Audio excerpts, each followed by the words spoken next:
멸망의 도시 바벨론이란 제목을 가지고 요한계시록 18장 1절에서 11절까지의 말씀을 함께 나누겠습니다. 본문의 말씀은 바벨론을 멸망의 도시로, 곧 무너지고 하나님의 심판이 임할 악의 도시로 표현하면서 하나님의 천사가 큰 권세와 영광으로 땅을 환하게 비출 것을 말씀하시는 요한이 받은 계시의 말씀입니다. 그렇다면 본문이 우리에게 주는 메시지는 무엇일까요? 첫째, 바벨론은 반드시 무너진다는 것입니다. 본문 2절 말씀을 읽어보겠습니다. 힘찬 음성으로 외쳐 이르되 무너졌도다 무너졌도다. 큰 성 바벨론이 귀신의 처소와 각종 더러운 영이 모이는 곳과 각종 더러운 가증한 새들이 모이는 곳이 되었도다. 아멘. 바벨론은 과거 구약시대에 이스라엘 민족이 노예 생활을 했던, 그리고 그들을 세 차례에 걸쳐 포로로 끌려갔던 나라입니다. 곧 바벨론은 과거에 자신들을 괴롭혔던 나라이면서 지금 자신들을 지배하고 있는 로마 혹은 악의 도시라고 하는 상징적인 의미를 가지고 있습니다. 과거 바벨론이 페르시아에 의해서 멸망당했듯이 이 모든 역사의 주관자 되시는 하나님에 의해서 언젠가 악의 도시는 멸망하게 된다는 사실을 요한은 선포하고 있는 것이지요.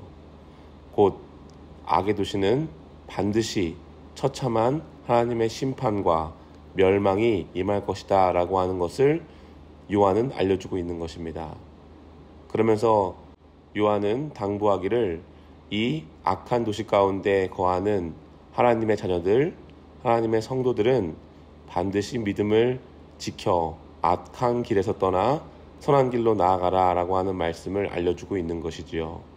로마서 16장 19절에 너희의 순종함이 모든 사람에게 들리는지라 그러므로 내가 너희에게 말미암아 기뻐하노니 너희가 선한데 지혜롭고 악한데 미련하기를 원하노라. 아멘. 그렇습니다. 그리스도인들은 어떠한 상황 가운데서도 악한 데는 미련하고 선한 데 지혜로워야 하는 그러한 믿음의 행위가 필요하다라고 하는 사실이지요.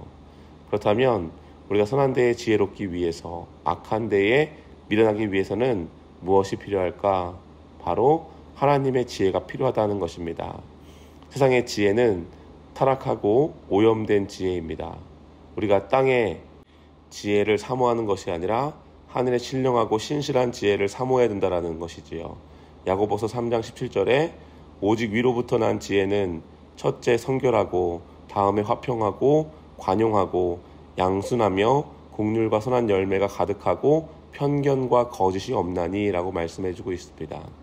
또한 지혜가 선한 자의 길로 행하게 하며 또 의인의 길을 지키게 한다라고 잠언서 2장 20절 말씀에 이야기하고 있습니다. 그렇습니다. 혼탁한 악의 도시 가운데 거하는 그리스도인들이여, 우리는 하늘의 지혜를 사모함으로 선한 데 지혜롭고 악한 데 미련한 삶을 살아가는 우리 모두가 되시기를 주님의 이름으로 축복합니다. 두 번째, 하나님의 큰 권세와 영광이 땅을 환하게 한다는 것입니다. 본문 1절 말씀을 읽어보겠습니다. 이힐 후에 다른 천사가 하늘에서 내려오는 것을 보니 큰 권세를 가졌는데 그의 영광으로 땅이 환하여지더라. 아멘. 하나님의 권세가 임하는 곳에 영광과 평화가 충만하다는 것입니다. 출애굽기 40장 34절 말씀에 보면 구름이 회막에 덮이고 여호와의 영광이 성막에 충만하매 라고 말씀해주고 있습니다. 하나님이 임재하시는 그곳은 하나님의 영광이 충만하게 임한다는 것이지요. 그러면 그 권세와 영광을 찬송하는 자들은 하나님의 자녀로서 나아간다는 것입니다. 신명기 26장 19절 말씀에 그런즉 여호와께서 너를 그 지으신 모든 민족 위에 뛰어나게 하사 찬송과 명예와 영광을 삼으시고 그가 말씀하시는 대로 너를 내 하나님 여호와의 성민이 되게 하시리라. 아멘. 하나님의 영광과 하나님의 임재를 찬송하는 그 민족들에게, 그 사람들에게는 하나님의 자녀가 되고 선택받은 민족으로서 살아갈 수 있게 된다라고 하는 사실입니다. 사랑하는 성도님들, 하나님의 큰 권세와 영광이 땅을 비추는 것처럼 그 임재의 장소에 우리 그리스도인들이, 하나님의 자녀들이 날마다 넘쳐나고 주님의 때를 기다릴 수 있는 삶이 되시기를 주님의 이름으로 축복합니다. 이 땅 가운데 혼탁하고 어둠의 시대 가운데 아기 예수님의 탄생을 그렇게 이야기하고 있습니다. 누가복음 2장 14절의 말씀에 지극히 높은 곳에서는 하나님께 영광이요 땅에서는 하나님이 기뻐하시는 사람들 중에 평화로다 하니라. 아멘. 이 땅에 아기 예수님의 탄생은 하나님께는 영광이었고 땅에는 평화였습니다. 곧 악의 도시 바벨론의 시대에 여전히 신앙을 지키는 사람들에게 악의 도시 바벨론은 반드시 무너질 것이지만 하나님의 권세와 영광이 그 땅을 비출 때에 그 영광과 하나님의 권세를 찬양하고 사모하는 자들은 하나님의 자녀로서 나아가게 되고, 또한 악의 시대에 타협하지 않는 하늘의 지혜를 소유한 자들은 선한 데에 지혜롭고 악한 데에는 미련한 삶을 살아가는 그러한 그리스도인의 모습이 여전히 존재한다라는 사실을 요한은 알려주고 있는 것이지요. 오늘날 우리가 이런 그리스도인의 삶을 잘 감당하실 수 있는 저와 여러분들 되시기를 주님의 이름으로 축복합니다. 아멘.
아멘.